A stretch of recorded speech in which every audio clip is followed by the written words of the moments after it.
Hello दोस्तों, welcome back to my channel actually motivated. और सुनाइए कैसे हैं आप सब। आशा करती हूँ आप सब बहुत अच्छे होंगे, सुखी होंगे, स्वस्थ होंगे और भगवान की कृपा से आप सब सुखी रहेंगे, स्वस्थ रहेंगे और खुश रहेंगे। चलिए आज हम बात करते हैं भाग्य की। भाग्य की बात कैसे? मेरा मानना तो यही है कि हमें वही मिलता है जो हमारे भाग्य में होता है। हाँ, बहुत लोगों को अपने ऊपर अभिमान होता है कि मेरे बिना ये नहीं हो सकता, मेरे बिना वो नहीं हो सकता, मैं ही अकेला हूँ जो सब कुछ करता हूँ। तो बस आज हम इसी के ऊपर बात करेंगे कि भाग्य ऊपर है या फिर इंसान। चलिए आज की स्टोरी कहते पहले हम एक कोट की बात कर लें।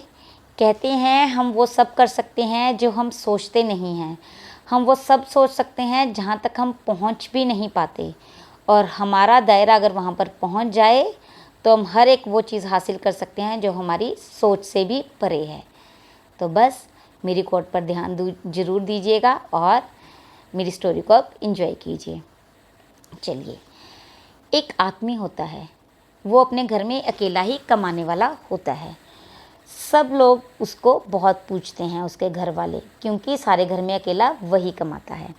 तो क्या होता है, उसे इस बात का बहुत घमंड होता है। उसे ऐसे होता है अगर वो नहीं कमाएगा तो उसका घर चलना ही बंद हो जाएगा। एक दिन क्या होता है, उनके गांव में एक महात्मा आते हैं जो सबको अपने प्रवचन सुनाते हैं। वो आदमी भी वहाँ पर महात्मा के प्रवचन सुनने चला जाता है। तो वहाँ पर महात्मा जी प्रवचन दे रहे होते हैं कि हर एक इंसान अपने भाग्य का खाता है। कोई भी इंसान इस दुनिया में कुछ नहीं होता। अगर कोई अपने आप को ये समझता है कि मेरे बिना कुछ हो ही नहीं सकता, तो ये बिल्कुल गलत है, क्योंकि हर एक इंसान का भाग्य भगवान ने लिखा हुआ है और वैसे ही होगा। तो ये प्रवचन वो आदमी भी सुन रहा होता है, लेकिन उसके घमंड पे 1% भी कोई फ़र्क नहीं पड़ता। सब लोग उनका प्रवचन सुनकर चले जाते हैं, लेकिन वो आदमी महात्मा के पास जाकर कहता है कि महात्मा जी, आपने जो बात कही है मैं उसके साथ सहमत नहीं हूँ। मेरे परिवार में मैं अकेला कमाने वाला हूँ। अगर मुझे कुछ हो गया और या फिर मैं यहाँ से चला गया तो मेरे घर वालों का क्या होगा? वो अपना गुजारा कैसे करेंगे? उनका तो बहुत मुश्किल हो जाएगा। मेरा एक बेटा है, मेरी एक बेटी है, मेरी पत्नी है, मेरे घर का तो कुछ नहीं बन पाएगा। पर वो महात्मा कहते हैं, वत्स, तुम्हारी ये सोच गलत है। ऐसा कुछ नहीं है। इस दुनिया में ऐसा कुछ भी नहीं है जिसके बिना कुछ नहीं हो सकता। तुम गलत हो। चलो ऐसे करते हैं, तुम्हारी बात को भी आजमा लेते हैं।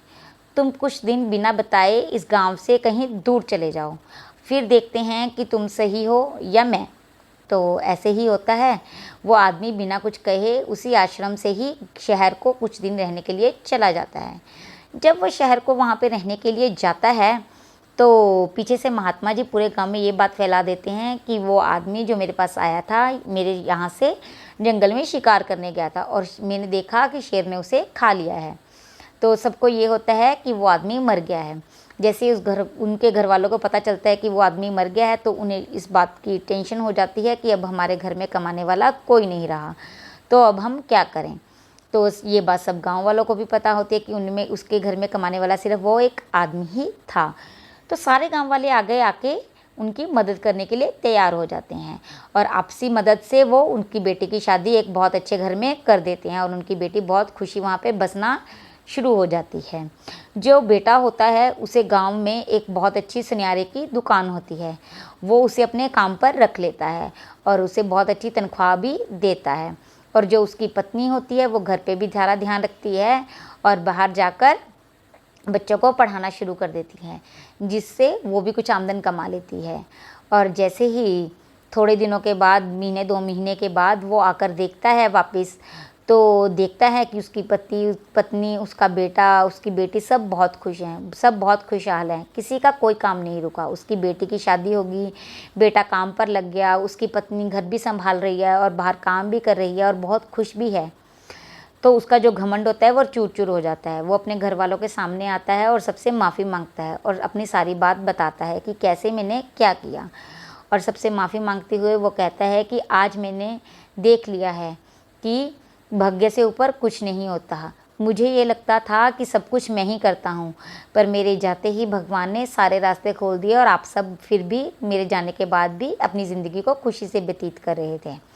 तो बस दोस्तों, आपने भी यही यकीन रखना है, कभी भी किसी के ऊपर डिपेंडेंट ना रहें। अगर आप खुद इंडिपेंडेंट हैं तो आप ये ना सोचें कि दूसरे आपके ऊपर डिपेंडेंट हैं।